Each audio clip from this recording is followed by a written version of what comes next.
Baloch culture day کے حوالے سے ٹیکنیکل کالج خاران میں پروگرام منعقد ہوا۔ پروگرام میں طلباء اور طالبات مرد و خواتین نے بلوچ کلچر ڈے کے حوالے سے تفصیلی روشنی ڈالی اور واجہ احمد اقبال بلوچ کے بلوچ کلچر ڈے کے حوالے سے کردار کو سراہا گیا، جبکہ پروگرام میں بلوچی چیزوں کو بھی پیش کیا گیا۔ بلوچ ہمیشہ اپنی ثقافت اور پہچان زندہ رکھتی ہے۔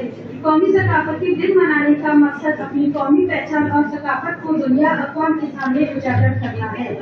ہم بھی ایک قوم کی حیثیت سے ایک الگ پہچان اور شناخت رکھتے ہیں۔ مقررین نے بلوچ کلچر کو امن، محبت، روداری اور یکجہتی کی علامت قرار دیا اور کہا کہ بلوچ ثقافتی دن نہ صرف روایات کی تجدید کا موقع ہے بلکہ نئی نسل کو اپنی تاریخ، زبان اور تہذیب سے جوڑنے کا عزم بھی ہے۔